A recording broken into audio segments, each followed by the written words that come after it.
Bom, hoje a nossa conversa é com Paulo Garolo, especialista na cultura do milho, e é uma cultura que tem exigido do produtor um manejo de alta tecnologia, ferramentas diversificadas, porque a sanidade está dando dor de cabeça, especialmente quando nós falamos de cigarrinha. Paulo, boa tarde. Boa tarde, Fabélia. Tudo bem com você, né? Tudo bem, prazer recebê-lo. E nós já falamos de cigarrinha há muito tempo já, né? Muito tempo, Fabélia. Várias Antes, vezes, né? Várias assim, vezes. num momento que ela ainda estava distante, pedindo atenção. Exato, exatamente. E é uma coisa interessante, né? Porque muito se fala, e talvez as pessoas fazem também muita coisa, mas se a gente começar a fazer coisas de forma desconectada, não resolve.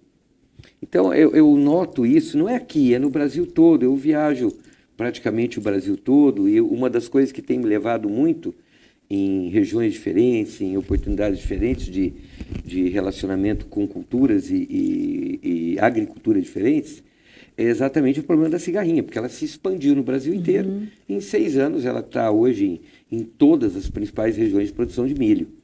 Então, eu noto que existe ainda uma falta de organização e de um planejamento estratégico geral para que a gente possa realmente tomar conta da praga. A gente viu isso acontecer também lá em 2005, com a ferrugem asiática. Perfeito. Quando chegou a helicoverpa, parece que o produtor Perfeito. já na soja ele acreditava que a helicoverpa ia destruir, mas parece que no milho ele ainda ficou, porque é uma cultura, vamos dizer assim, mais rústica em relação à soja, pelo menos aos olhos, Sim. né?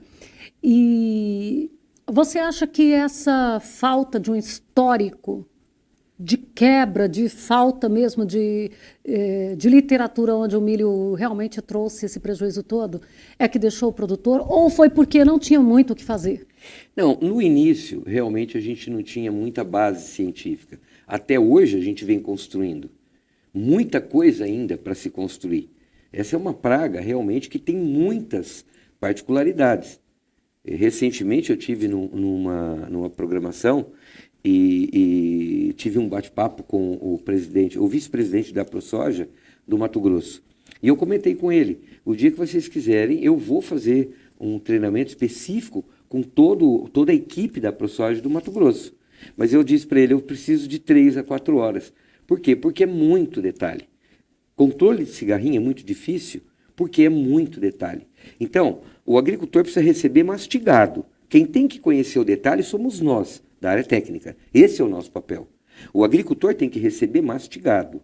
Agora, precisa ter, então, essa união, as pessoas realmente procurarem pessoas que entendem realmente do assunto, para que a gente traga, então, quais são cada uma das particularidades que precisam ser vistas e aí sim traçar um plano estratégico que todo mundo possa atuar, e a união de todos é que vai fazer com que a gente mantenha a rédea sobre a praga. Porque se continuar do jeito que está, nós vamos continuar não tendo a rédea, e aí começam ações, eu não diria arbitrárias, mas são ações particulares, digamos assim.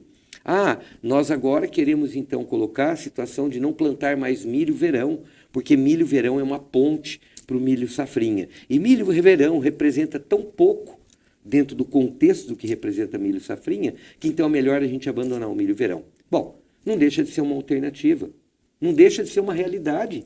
Eu respeito isso, é uma posição.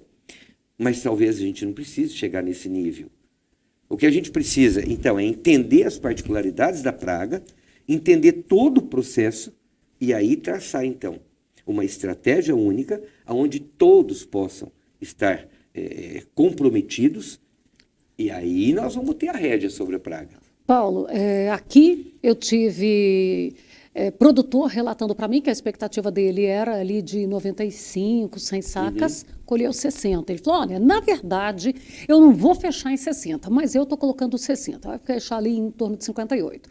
Aí eu me assustei, porque aí realmente é um prejuízo muito grande. Correto. Então, e ele falou que tem outros episódios aí, outros produtores que estão nessa. E aí há aqueles que a gente vê os comentários nas redes sociais.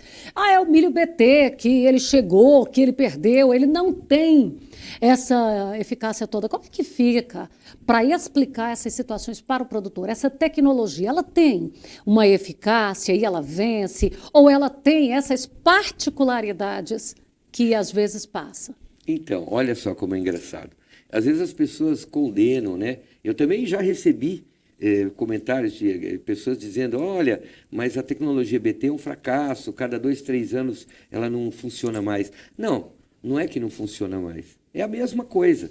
Tecnologia BT, ela não veio exterminar praga nenhuma, nunca houve isso como proposta de biotecnologia. Ela é uma ferramenta no manejo integrado de pragas que tem muito maior eficiência e sofre muito menos impacto de condições ambientais. Aplicações não sofrem impacto. Você estava comentando no início do programa da velocidade do vento. Então, vento é uma coisa que altera a eficiência, por exemplo, de aplicação. Então, biotecnologia não, ela não tem esse tipo de interferência, então ela é muito mais eficiente. Só que tem uma coisa, ela não extermina a praga. Ela sozinha não resolve, não. Não resolve, porque a agricultura, nós temos que entender que a agricultura não existe nada que você aperte um único botão e resolve. E isso não é da agricultura. Paulo, você falando isso, eu me lembrei de muitos anos aí, eu não vou saber, aí uns 12 anos, quando o pulgão começou a incomodar por falta daquele monitoramento, porque colocava o BT e virava as costas. Inclusive, que agora também eu vou defender os produtores, né? Apareceram alguns vendedores na época que o BT nasceu, que falava que era plantar BT e ir embora para a praia. Apareceram esses, não apareceram? No início era assim que inclusive se imaginava. Mas tecnologia BT, primeiro, ela tem as pragas alvo.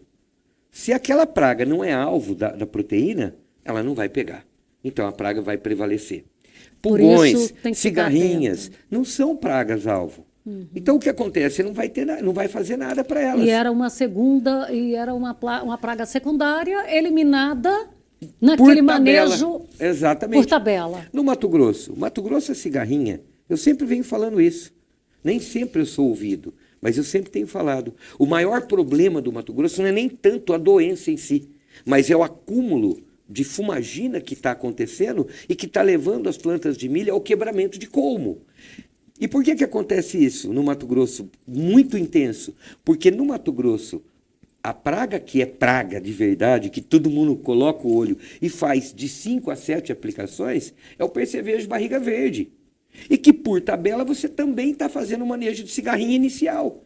E que é o problema da doença. A cigarrinha ela é problema como vetor de doença no período inicial do desenvolvimento da planta, até 8, 10 folhas. Então, quer dizer, acaba que o barriga verde está salvando, a lavoura. Exatamente. Vamos dizer que está salvando a lavoura. Exatamente. E aí o que está acontecendo? O agricultor intensifica o manejo do barriga verde, por tabela ele está fazendo manejo também razoável em cigarrinha.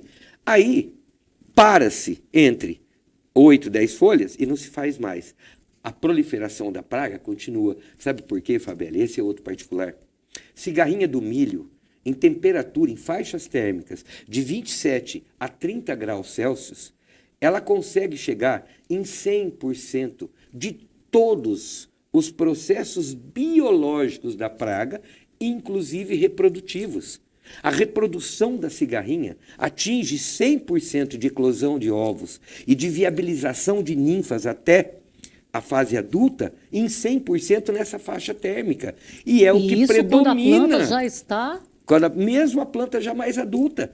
Como a gente tem predominância desse tipo de temperatura, a praga continua se reproduzindo e as ninfas é que geram essa alta quantidade de honeydew que depois se forma a fumagina.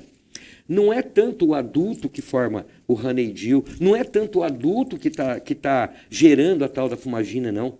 Quem está gerando isso são ninfas. E sabe o que está acontecendo na cigarrinha?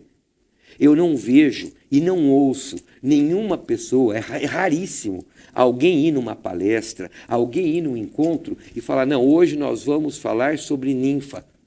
E a ninfa é talvez o gargalo disso tudo que está acontecendo. Porque se eu pegar a ninfa... E ninguém fala sobre ninfa. Incrível. Ninguém leva ao agricultor a visão de que ele tem que ter um manejo estratégico para controlar a ninfa, não é igual controlar adulto. Então não está tendo isso. Ninguém está falando sobre isso. As pessoas falam 1 milhão de coisas, mas não atingem os principais pontos. Já é 12h28 e eu tenho uma pergunta aqui. A Thaís Machado quer saber se o milho pipoca que a gente compra no supermercado, se eu plantar, ele vai germinar. Pode germinar. Não é garantido. Não é garantido, mas pode germinar. Então, Thaís, o programa está terminando e eu não queria deixar passar aqui a sua pergunta, tá? Obrigada pela sua participação. Bom, Paulo, então, a ninfa precisa ser olhada, a fumagina, ela vai trazer prejuízos... Que já é uma segunda etapa do problema da cigarrinha. Cigarrinha tem a etapa como vetor de transmissão de doença do complexo de enfesamento. Ok. Agora, nós temos a segunda etapa, que é a formação de fumagina.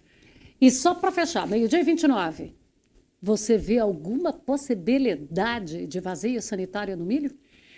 Eu acredito que seria a última alternativa. O Ministério da Agricultura continua ainda não visualizando isso como a alternativa-chave. Muito obrigada e a gente volta a conversar. Gente, e cá para nós, fazer vazio sanitário no milho, como? Se todo quintal em Goiás tem um pé de milho, porque o povo que come milho verde é o goiano, graças a Deus, é uma delícia.